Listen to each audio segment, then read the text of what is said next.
Hey guys, welcome to Life Barbells and BS. We're back for the 5th episode. Yeah. This is number 5. Number 5. So we're gonna try to jump right into it. So I'm Chris, and this is Claudia. I'm Claudia. We're in a different location today because our producer Manny is recovering from shoulder surgery. Or had surgery yet? Oh yeah, he had it. Yeah. Recovering. So say some prayers for Manny that he gets through a speedy recovery, and that is as easy as possible. Anyway. Yeah. Anyway, go ahead. So we want to kind of jump right into the subject, and before we want to qualify this first because we use a term that we hear often. The term we hear is body dysmorphia.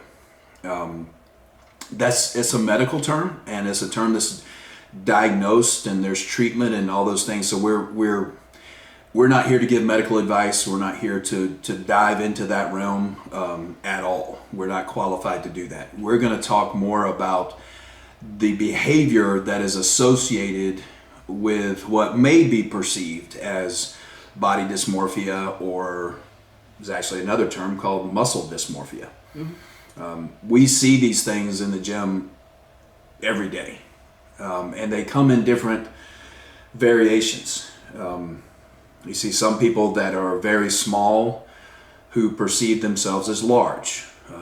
Somebody that most people would perceive as fit, but they perceive themselves as terribly out of shape, or let's use the word fat, or whatever the case may be. Mm-hmm. We have some people that are incredibly overweight that perceive themselves as much smaller than they really are.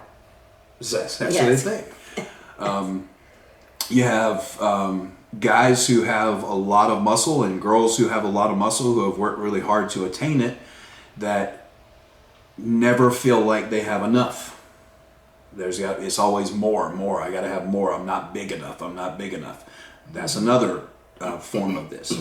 Then you have the guys who are really small. They're really skinny, and they perceive that they're a lot bigger than what they really are. So they present in a way, and with their arms stuck out to their side and puffed up, and that they're much bigger than they really are. So there's all kinds of different variations. Mm-hmm.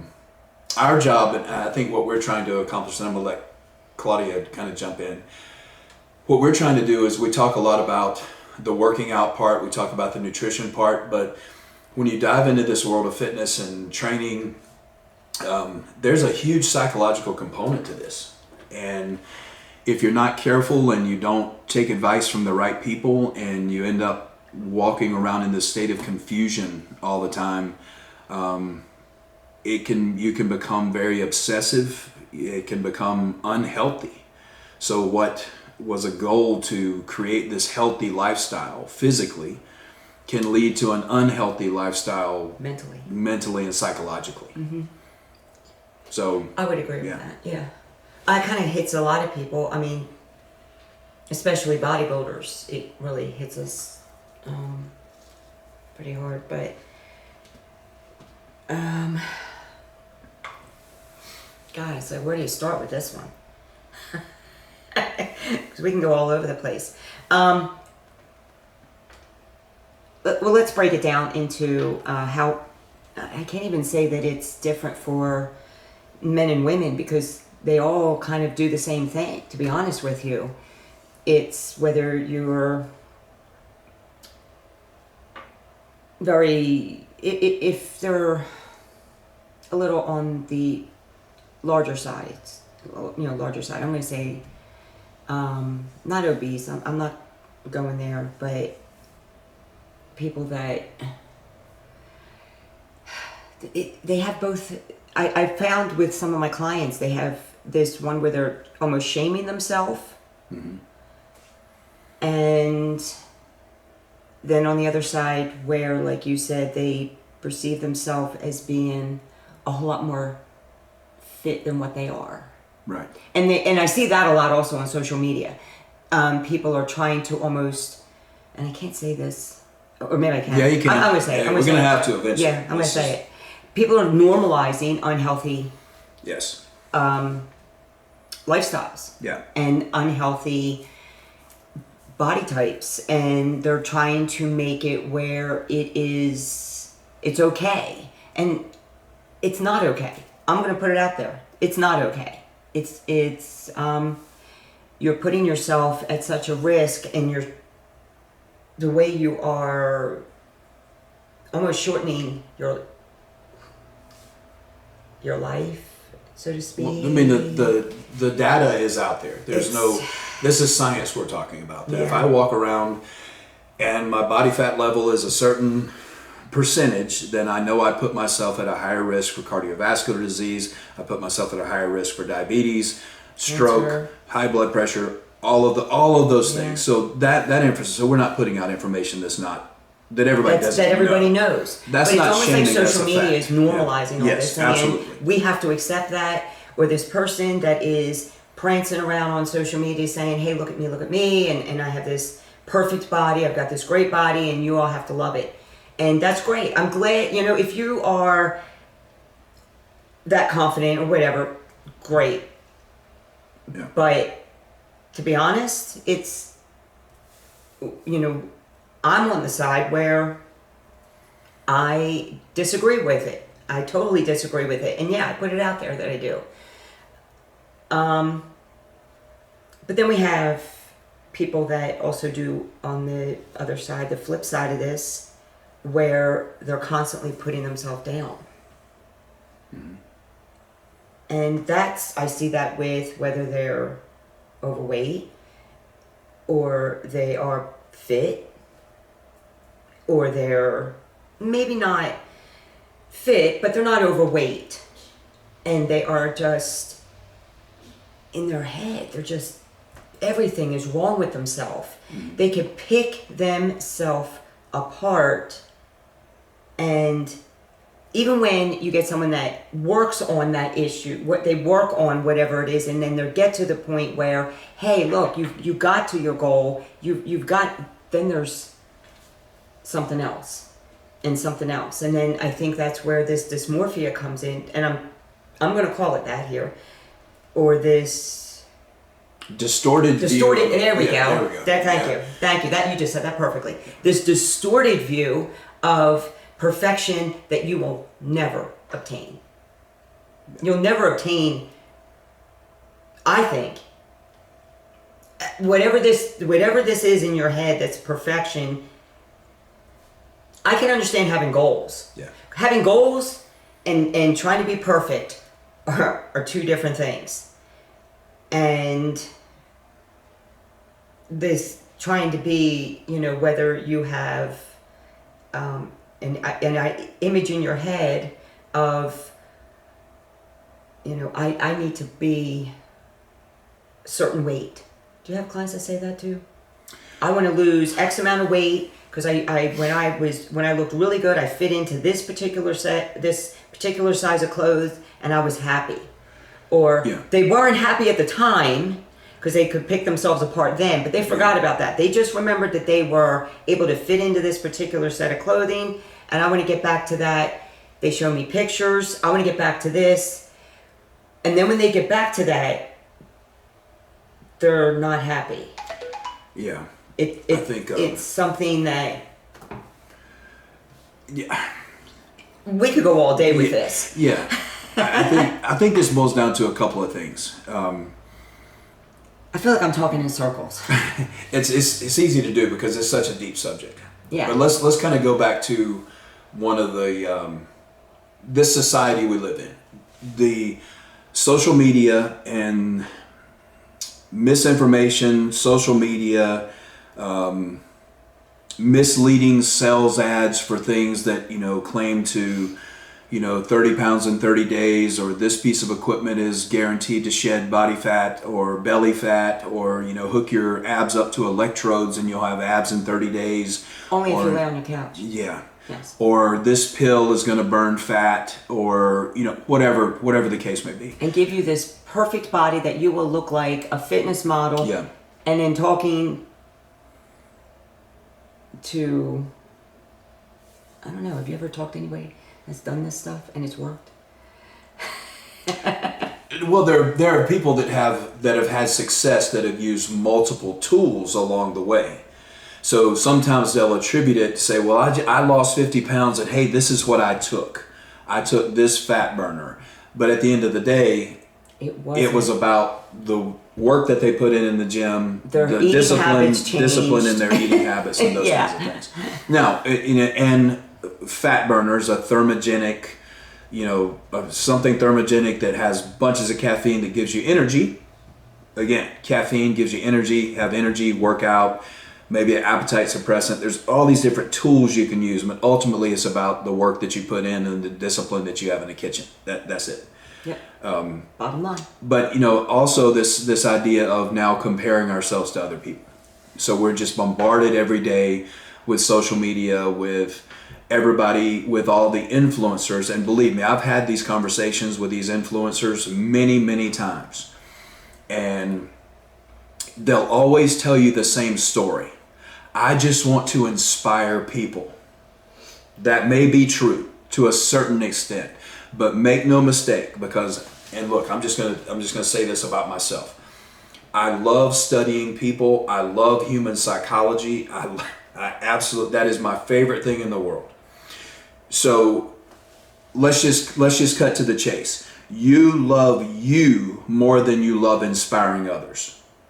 Because you posting a selfie in the car 5 times a day with a motivational quote in order to get those comments on social media saying that you're beautiful on the inside and out over and over and over, year after year after year, it's that seeking that validation is what these people have become addicted to. So it's really less about inspiring you. It's more about validating themselves. Let's just call it what it is. There may be people that disagree. No, I agree. The evidence is there. So what happens is these people are in that obsessed mode. They're obsessed with that validation. They do work out excessively. They do starve themselves. They go to these extreme lengths to look this way. And then these people that they're so-called inspiring are now comparing themselves to them, and they can't ever seem to reach that goal. Well, I'm going to add this too. They also alter their pictures. Oh yeah, there's a lot of that. Okay, they alter their pictures. I'm going to say it again. They alter their pictures. Mm-hmm. They make their waist smaller. They make their shoulders bigger. They make themselves have more muscle and this and that. They alter their pictures. Just like people are using filters, doing their selfies. Yeah. Okay, because I've seen some of these people in real life, and let me tell you, they don't look like that in real life. They don't look like they have skin that's smoother than glass in real life, but they are using they alter their pictures to get this perfection of what you're trying to go for, and they haven't even gotten that. Right. So take that off the table. Everybody that you see, a lot of them, some have figured out how to alter it without you even knowing that they've done it. But look closely at the picture. Really look close at the picture. There's things in the background that are bent to... Yeah, and they'll use terms like, they in their bios, seeking to be my most authentic self. Right. Everything this contrary to the deception that's going on behind the scenes. And again, not everybody does this. I think there's But I think that's also what has, because of social media. Now, I think people have had a distortion of their body image since, before social media, when magazines were out. Oh, yeah. Okay, because I remember my first coach, and she was featured. Do you remember Oxygen magazine? Mm-hmm. Okay, she was featured on the cover, and she had told me, she said, when it hit the stands, she said, I didn't even recognize myself because they altered the picture so much. So I was shocked, because here's the thing, I was naive to a lot of this. Make you look perfect. Yeah, and they do it on the men's health and all this stuff, and they have these perfect looking men, and they're not. In real life, they're not.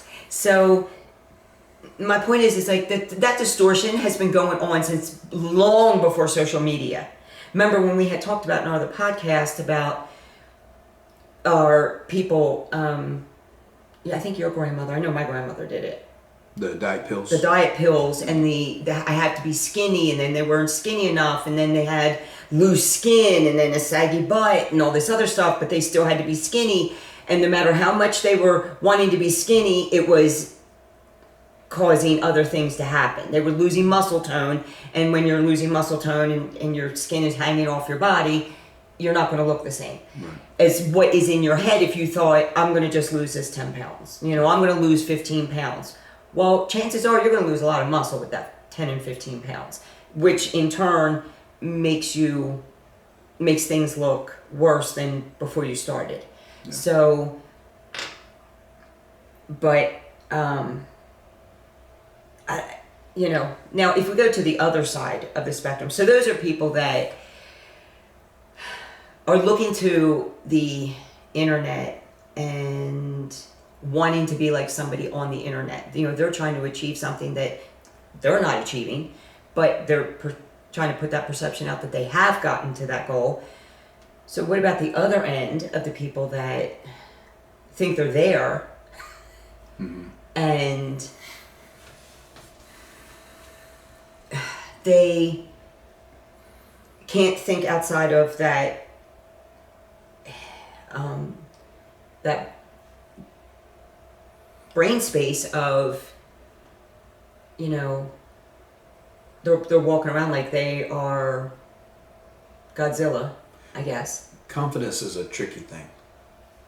Cocky and confidence are very different. Okay? Yeah. So... Yeah. There's one of the things that, and this, somebody told me this a while back, and I think this is because what we don't want to do, we don't want to present an issue to you, hey, this is a problem, and then not at least attempt to provide some type of healthy solution or a different perspective if this is something that you feel that you may deal with, or you don't feel like you're good enough, healthy enough, fit enough, smart enough, successful enough. The list goes on and on. Some of the best advice that I was ever given was when somebody told me, it was just a very straightforward comment: stop lying to yourself. It was two things: learn how to keep promises to yourself, yes, and stop lying to yourself. So we know that we all live, and I live in a, well, I'm gonna back up on that. Everybody's seen the signs, the little signs that you put up in your house that say, I'm beautiful, I'm enough. What's another one? I'm awesome, I'm everything. So the whole idea was to put these signs up in your house so you wake up every morning and the first thing you see... They're like motivational. Little motivational things, self-affirming things that you look at, and to remind yourself that you're beautiful, to remind yourself that you're enough, I get it. Here's the problem.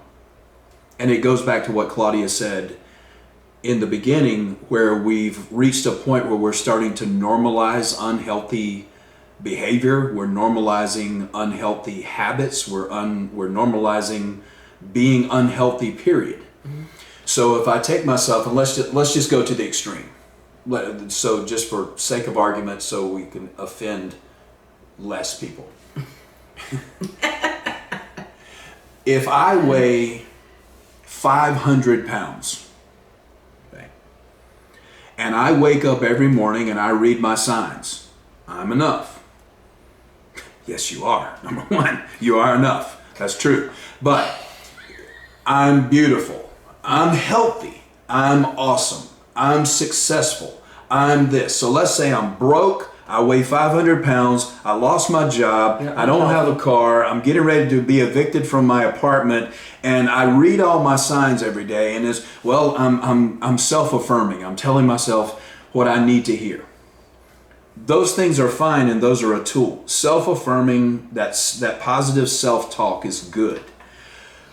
But those things, we got to call it what it is. Those things that you're telling yourself are an absolute lie until you're taking action to change the things or fix the things that are broken. So if I've started this journey where I'm waking up in the morning, I'm going for a 30-minute walk, and then I get a gym membership and I go in and figure out how to start lifting weights, or I join a yoga class, or I take Pilates, or I start jogging, or join a swimming club at the swimming, whatever the case may be. If I take steps to start getting healthy, and I start making healthier choices in the kitchen, and I start taking classes to improve my skill set so maybe I can get a better job, then I can wake up every day and go, I can start that self-talk, because now that self-talk of I'm awesome, I'm beautiful, I'm enough, whatever the case may be, is based on evidence. It's based on something that I'm doing to try to get to that point. Well, it also works in the sense of starting from there, from where you just said. It also helps if they feel like they're going to take a backward slide. Do you know what I'm saying? Mm-hmm. So then it's like, okay, I got to read these motivational things to get off my ass to make it to the gym that day because I'm feeling tired. Am I really tired, or am I just being lazy? Right. Because there's a difference, you know, when you are physically exhausted, where you are going to crash, you can't keep your eyes open, or you're just feeling lazy, you want to sit around on your phone, watch TV, eat bonbons, sit on your couch, whatever the case is, because you just don't, it's not in your head right now to go to the gym, or go to swim, or go take a walk, a jog, a bike ride, whatever the case is. So if you need to read those things, and I'll be honest with you, here's the thing, for me, I don't know what works for you, but when I'm in my car, it's certain songs like of music that get me going, that get me where I'm like, hell yeah, I'm gonna hit it hard today and crush my workout.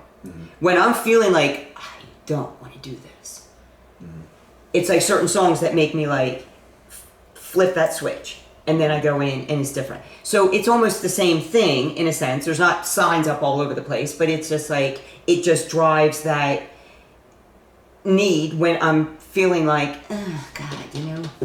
Yeah. I think what I'm getting to is if Cosmopolitan magazine says that it is completely normal and healthy to weigh 400 pounds, and if I read that, accept that, and stay in that mode of, I'm beautiful, I've arrived because Cosmopolitan tells me that I'm perfectly fine. Yeah. Now we've got a problem. You're lying. You're allowing somebody else to lie to you, and now you're lying to yourself. And I think what we see a lot of times, we see this with our clients. Typically, people that have played sports to a lot of sports, not somebody who played basketball for 1 year when they were 8. I'm talking about somebody who played, played sports their entire lives. Number one, they're usually coachable. They know how to. They usually know how to submit to authority. They have a very discipline that we just they've got that discipline. They know how to submit to a coach and say, this is the coach, whatever the coach says I'm going to do, and then on the back end, if it doesn't work, then I can go get another coach. But usually they just know how to follow a program and to have the discipline to follow through. But people who haven't played sports, there's this learning curve when it comes to discipline, when it comes to doing uncomfortable things. There's a lot that goes into this, but at the end of the day, going back to the athletes, they know how to accept constructive criticism from a coach. When a coach walks up and says, and this is the era we come from. We come from an era where a coach could walk up to you and say, you're not good enough. Sit down. Yeah. That's reality. In college, in professional sports, you're not good enough. You don't make the team. Yeah. You're not playing today. You're not playing tomorrow. Whatever the case is. So being able to look at yourself in the mirror and say, I'm not healthy. I'm not where I want to be in my life. I'm not, and that's what's led us to this. Well, I look at it this way too. So if they need Cosmo to, and we're saying Cosmo, but it could be anything. It could be because there's one person I'm in my head sticking out, but I can't say that. I don't want to say. Yeah, you could walk into a convenience store and you see where there's signs in certain aisles that you can put up all over your house to give you the motivation, these motivational quotes. But my point is that if you need these motivational quotes and you're 4, 5, 600 pounds, and you have to have something like this to tell you how great you are, how wonderful and how healthy you are, deep down, you know it's not true. If you need a sign to tell you, or an internet post or something that you need to, I got to say this every day to believe it, and see, here it is. You knew from the start that it wasn't true. Right. And that's a really good point. So we talked about that confidence is tricky. So typically when somebody presents as arrogant, so they'll present as arrogant. I have it all together. I look amazing. I've arrived. Whatever the case may be. Typically, they're the most insecure behind the scenes. Mm-hmm. So what that is false confidence. And that's why it appears so obnoxious in public. Where somebody who is truly confident, they come across as humble. They come across as even-tempered, mild-mannered, are able to accept compliments. Hey, you look great, thank you. Yes. Mm-hmm. See, typically when somebody says you look great and it's followed up by, well, I don't see it, and I'm really working hard, but I'm not where I want to be, and they go in this long, that's the insecurity talking. So that's what we're trying to help with here, because we're not just trying to improve health, but we talked about how fitness and health improve every other area of your life. It improves your work life. It helps you think more clearly. It improves your home life. Your relationships. Your relationships big time. In multiple aspects of your relationship. Your ability to communicate, your confidence, your individual confidence that now you share together. Your intimate life is better when you have two people that are healthy. Mm-hmm. There's so many different factors. Which has led to this, and these are some of my pet peeves, which will transition to pet peeves.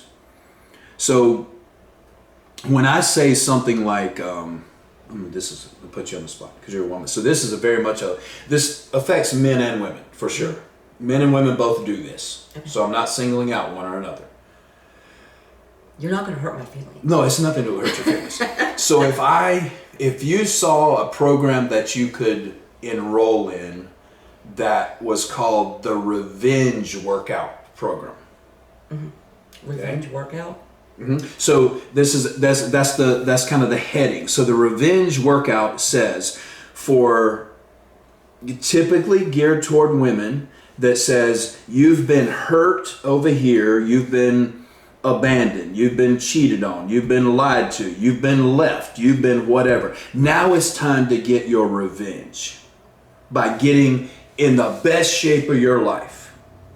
Now, before you answer, if a relationship is breaking up, not all the time, typically, what's the first thing that both the man and the woman, the action they take once that relationship is over, whether it be a marriage or a dating relationship? Where do they go first? To another person.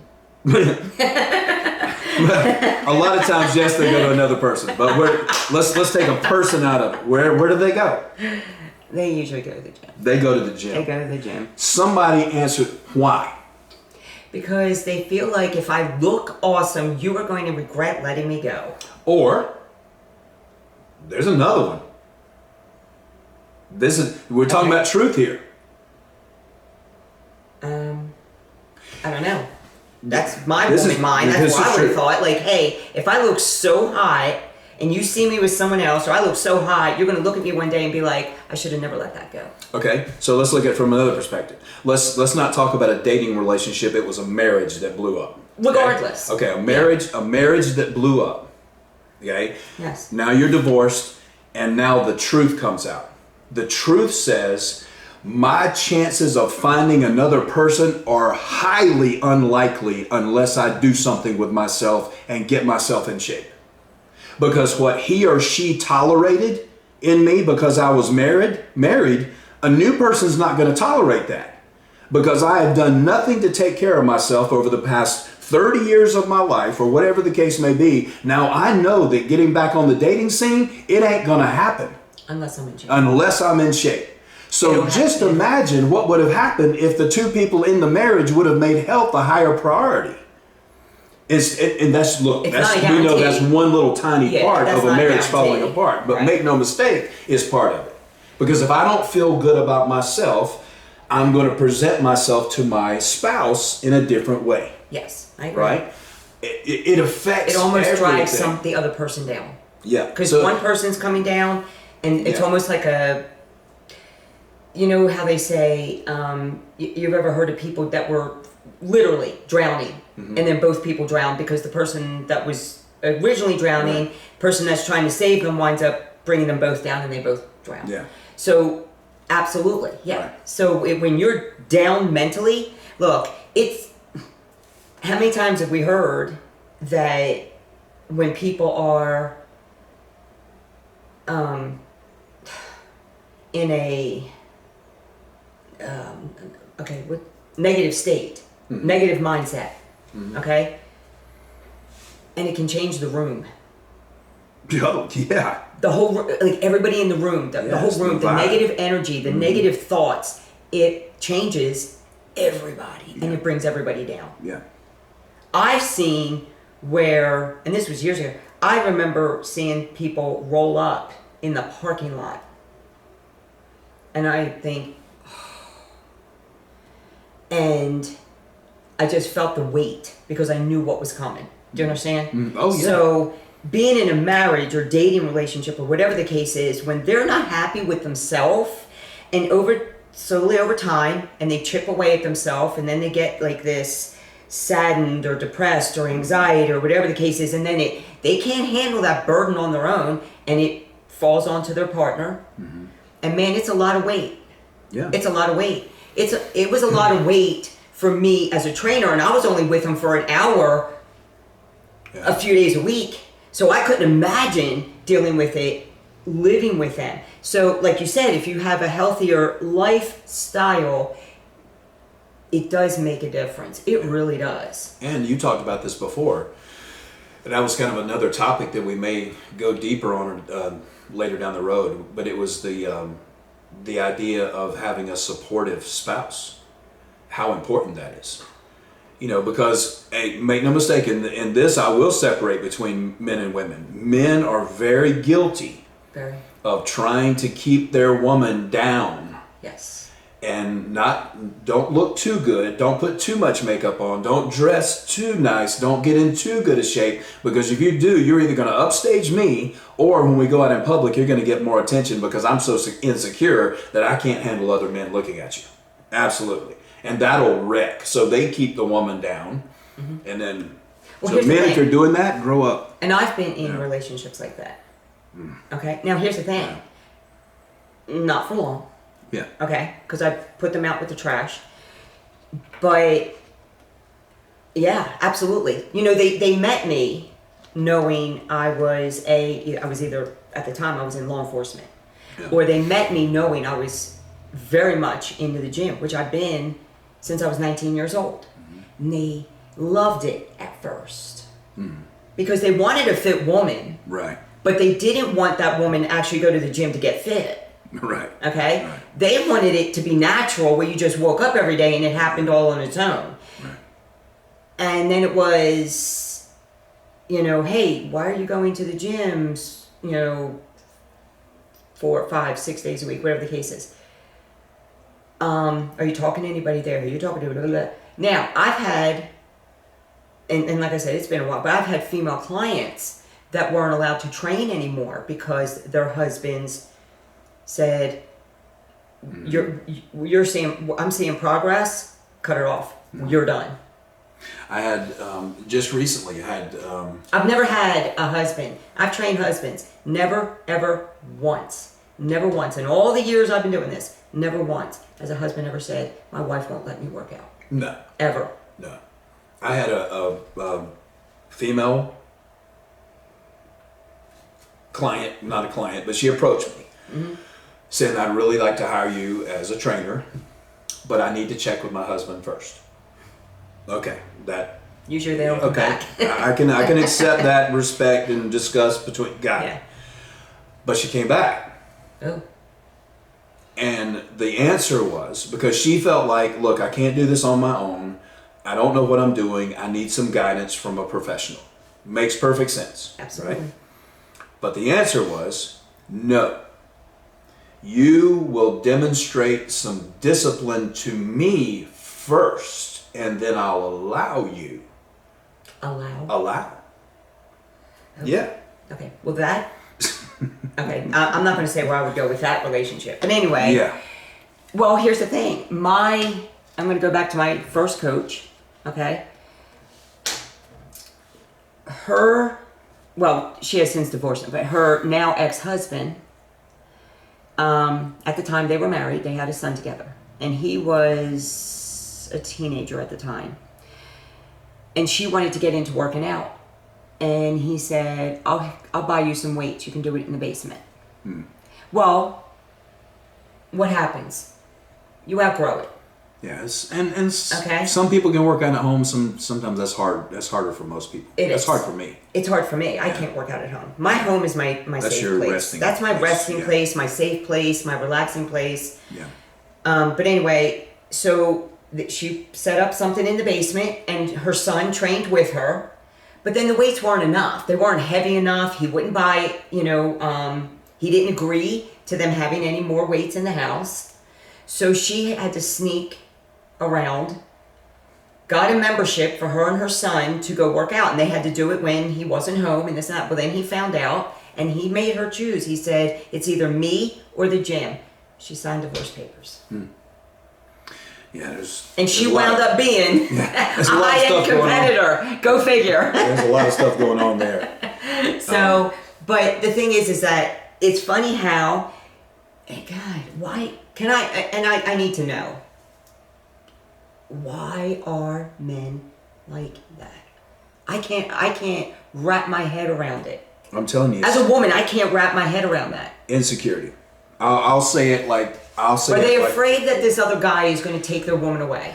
Yes. Okay. But here's the thing. It all boils down to insecurity. This is one of my favorite podcasts that I'm not going to give them a shout out right now. I'm not going to do that. But they call it little boy stuff. That's little boy stuff. I don't think little boys do that. No, little boys can complain over, they get possessive. They don't know how to control their emotions. They're when I say little boy, 12, 13, 14, when you're trying to figure yourself out, when you think that other kids are bigger, better, stronger, whatever than you, and you're trying to find yourself. These are 40-year-old adolescents who are so insecure, but typically they present very confident. But is that confident, fake confidence. And behind the scenes, that's why they keep those women down. They're little boys, and they're highly insecure. I'm telling you. People a lot smarter than me have figured this out. That's not an opinion. Look up Jordan Peterson. He'll talk about it all day long. And most people know who Jordan Peterson is. Just look it up. He'll tell you real quick. It's little boy stuff. Well, I don't know. It's a shame. It comes from insecurity. A secure man says, I want my wife, girlfriend, whatever, to be the best version of herself. Whatever that looks like for her. Whatever makes her feel good. Whatever makes her light shine. Whether it's her nails, her hair, her body, her fitness, the gym, a trainer, whatever it is. I'm supporting it 100%. Because number one, my support is just going to draw you closer to me, because that's me honoring and respecting you. When I honor and respect something, it draws toward me. When I disrespect and dishonor, it exits my life. Yep. That's deep stuff. If somebody can write that down, that's a t-shirt. All right. Whatever you honor, you attract. Notes. Whatever you dishonor, exits your life. Well, and here's the thing, is that male or female, if they want to do that, if they're that insecure, There's a lot. But there's a lot of work that needs to be done, right? I mean, that's what we deal with all day long when we end up being counselors as much as we end up being trainers. And at the end of the day, if we were 100% just told the truth, we would set most of these people down and say, I'd recommend that you go talk to somebody. If you, I mean, talk to somebody much more qualified than I am. I'm a personal trainer. I'm not a psychiatrist, psychologist, what relationship counselor or whatever. But if you want this thing to, with all the stuff you got going on, if you need to fix it, you need a mediator. You need somebody to step in and help. Right. And it's usually the more secure people that are willing to seek out the help. And going back to men, and we'll do some men bashing. Which ones are the slowest to agree to go to counseling? Oh, it usually the men, yeah, because they feel like, well, and I've heard this, they say, and I've heard this from wives, girlfriends. Well, if you think there's a problem with you, you go. Right. And I don't, I've never been to marriage counseling, but I'm assuming it takes two people for it to work. Yes. So. And I think what we're trying to do, guys, just understand this. When we use the word healthy, that doesn't look one specific way.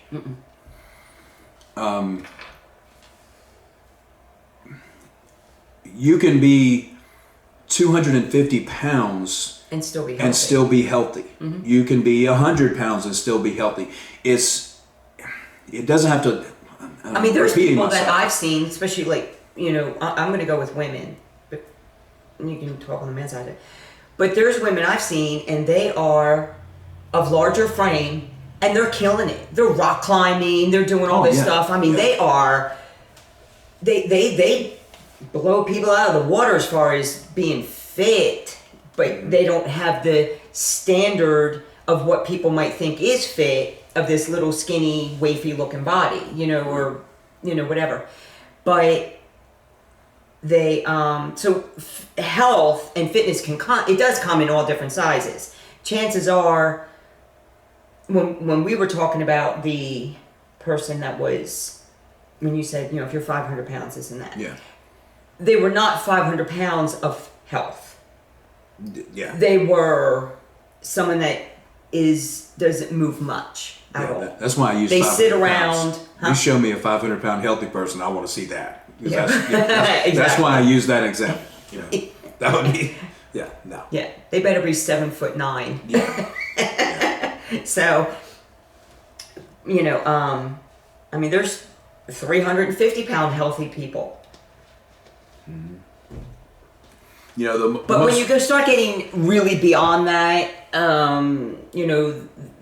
like we said, like over 450, 500, 600 pounds, you are not healthy. That's a lot of weight on your body. Right. That's a lot of weight on your joints and for your cardiovascular system, your endocrine system, like everything is just a lot of pressure everywhere, Well, I think we put so much pressure on ourselves that we live in that world where we want things overnight. We want things, the fast food society. But if we're trying to offer solutions or kind of some beginning steps, and I can only use some of the things that have worked for me and that I've learned from people that are a lot smarter than me. So you break your life up into sections. You have your relationship life, you have your intellectual life, you have your physical life, and you have your spiritual life. So it's every day, it's developing a plan that every day I do something intentional to try to improve one or all of those areas. Right. So it's waking up in the morning and having that quiet time to meditate, to pray, whatever it is you do, that's your spiritual life. You're investing in that part of your life first thing in the morning. I go to the gym, or I go for a run, or I go for a walk, or whatever, and I eat healthier food. That's my physical life. I read 5 or 10 pages of a book every day. That's your intellectual life. I try to learn something. And then it's, your relationships and this scheduling time and this fast-paced world and date nights, communication, talking. But that's where that confidence grows, that you can look back over 1 day, 2 days, man, 5 days I did something every single day to improve all of those areas of my life. Now you're really starting to get some traction, and those things of I'm awesome, I'm enough, that's where that self-affirming talk comes in that keeps you going, because things will start to change. Your life will improve based on being intentional about investing in those areas of your life every single day, and not putting so much pressure on yourself that I have to get to the end result immediately. Yes. Because that and consistent effort is what gets you there. And knowing how to, doing all these things, it also helps when there are speed bumps in your life. Mm-hmm. Because I don't know about you, but it happens all the time. Mm-hmm. But you have to mentally have a healthy enough mind to not let it consume you. Yeah. Like, okay, you know what? I got this.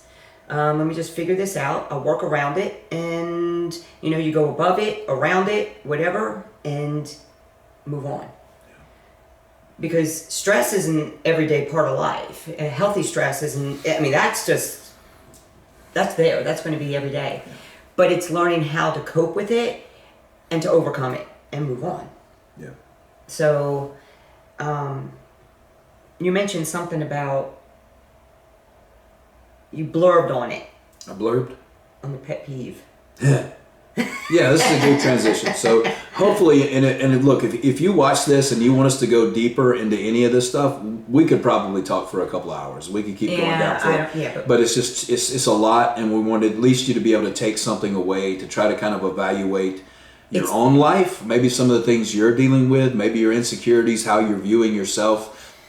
Really how you're viewing yourself, and how you can start to make some slight changes to just be healthier mentally, to not put so much pressure on yourself, to walk into a room and put off those positive vibes. Hold your head up high. Yeah, hold your head up and do your thing, because it's the journey that's the fun. And like you said, I mean, this could really be like a spider web of all different areas. So. Yeah, this is enormous. We could talk for a year on just different aspects of this, but so this kind of this transitions to Claudia did a post on Facebook, and it kind of went nuts, and people are talking about their pet peeves. This was gym pet peeves. Yes. Okay, so I was leaving the gym, and I had noticed something, which is what sparked me to make this post. Yeah.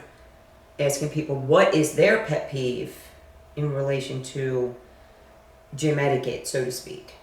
Yeah. So can I offer some transparency? Take it away. Yep. The transparency is that we actually recorded a podcast on this one subject. Yeah. And we thought that it was going to come across as funny. And it didn't. But it didn't. It was a little angry. It was kind of angry and judgy, and because these are things that drive us nuts. Yeah, because we see it every day. So I wanted to let Claudia tone it down and be sweet and just say it in a kinder way of okay. And on the funny side of things, I will say, when some people are like, their pet peeve is, my pet peeve is there's people in the gym. Well, they're there to do the same thing you're there. Yeah. So let's take that one off the table.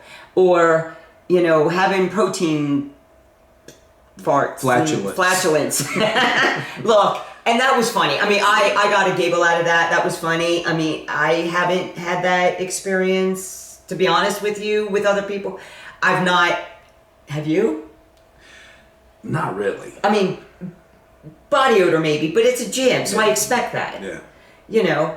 People are sweating, they're working out hard. So, when some people say, like, oh, somebody doesn't smell, I'm like, it's a gym. Yeah. So anyway, but that was funny. It was, that definitely got me laughing. But the other stuff, putting your weights up, wiping down equipment, setting up your cell phone in the areas where people are walking and expect no one to be in your video.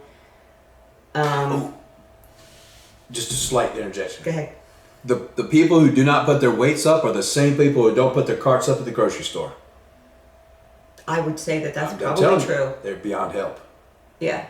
Didn't I talk about that before? Maybe. Because I remember talking about, Yeah.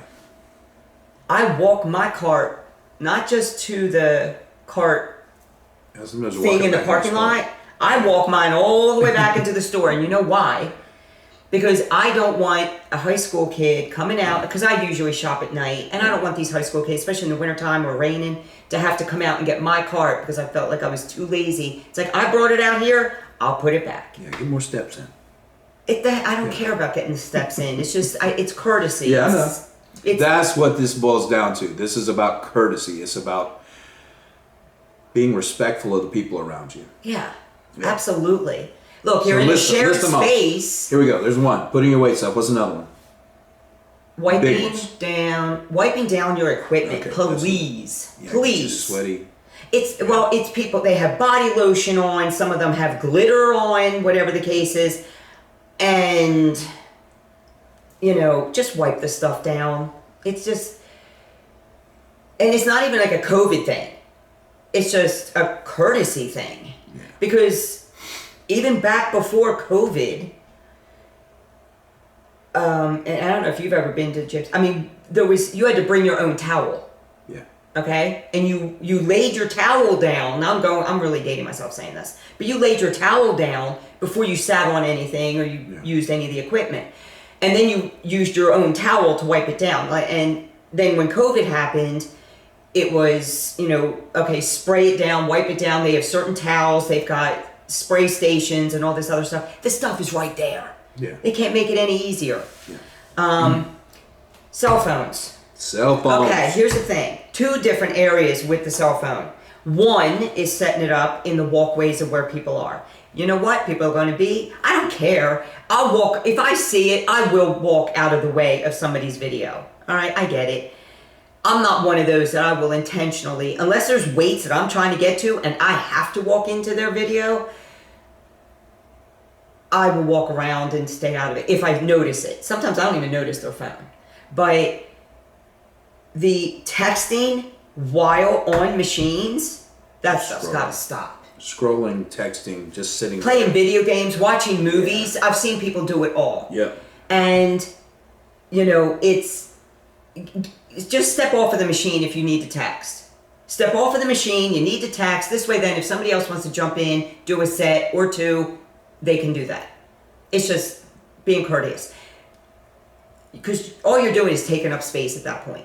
And you don't realize that, and people will say that a text, it's only a few seconds that you're sending a text. But they're waiting for a response, and then they're responding back to that response, and then they're having a whole banter, and now 7 minutes has gone by. Mm-hmm. While they're sitting on a machine, foot propped up, they're on vacation. I actually timed somebody the other day. Doing that very same thing? I did. I wasn't bored. I was multitasking.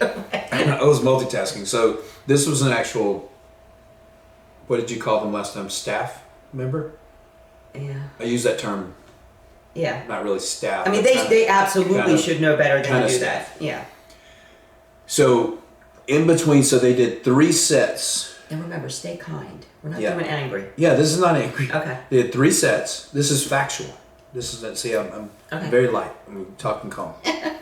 3 sets. Mm-hmm. In between each set, one rest period was 4 minutes. Okay. The second one was 6.5 minutes.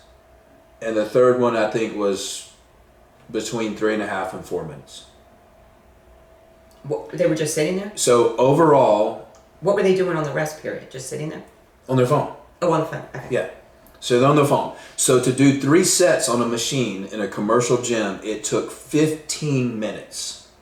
Damn. That's 15 minutes that other members could not use that machine because they were literally scrolling on Instagram and posting on Instagram. And here's the thing. Yeah. There's only so many things of equipment. Yeah. Yeah. So it's not like there's 25 different leg extensions and... we have 32 lat pull downs and 17 cable stations that, you might get away with something like that. And if somebody comes up and says, hey, I'm not getting the results that I'm looking for in my workout, well, maybe the fact that it took you 15 minutes to do 3 sets might have something to do with that. Yes. Yeah. It's just courtesy and respect. Bottom line, that's what we were trying to. Decent human being. That's really what it's when about. we did that first podcast, I mean, it was therapeutic for me. We needed to vent. So, and then we realized, like, okay, we got it all out. It was a therapy session that I have not had in a long time, and it's done. It's off the table. But here's the thing: is that just, and I can't say it's common sense because there's no such thing anymore. But something they may not know, like this is one of the ones that they may not know. Walking in front of, so somebody's let's say they're on a bench. Mm-hmm. Doing dumbbell presses in front of the mirrors. You don't walk in front of them, grab dumbbells, and do dumbbell curls standing in front of them. You find some space. Those are just little walking in front of people. Yeah, there's all. Well, that stuff is something you kind of learn if you're new to the gym. That's something maybe you learn along the way. Watch the people who have obviously been doing this for a while. Kind of pick up their habits for the most part, but not all the time. Right. Yeah. Yeah. But on some of the other things that are just plain courtesy, wiping the stuff down, putting up whatever you take out, you put away. That's it. You take plate weights, you put them somewhere, you strip the machine down. Yeah. Okay? You wipe it down. You do your sets in a timely manner. If you need to take longer breaks, maybe step away from the machine for a little bit so that if somebody else says, hey, can I work in with you? Absolutely. Let them do a set or two if they can squeeze that, if they don't take as long of a break. Share. Right. That's a novel idea. Share. Yeah. I'm trying to think if there was anything that we had missed about that. Was there any other? I mean, there was more, but that's where it got into the realm of some of it probably need to leave it alone. Yeah, some of it we couldn't put there, but it's valid, but we'll be nice. Yeah. Be nice. But it was best that we nixed that one that we had originally done and just kind of given over a sum up of what most people had said. A lot of people were repeating themselves, so it was a lot of repeats, and especially putting the weights up. I think that one was like number one on the repeat button. But so I think we're gonna wrap this one up. What do you say? This one could possibly. I think some conversations. Yeah, I think if you guys have any input or if you feel like you want us to add to it, throw it out there. Yeah. Comment to us, especially on the first topic or the second. Whether it was the distortion of how you're viewing your own body or whatever, or the pet peeve. Again, if it's a little ridiculous and kind of way out there, take that into consideration. We're probably not going to be talking much about that. But anyway. Yeah. This is good. When you start talking about relationships, when you start talking about spouses not supporting the other spouse, that could spark some conversation. Those are the conversations we want.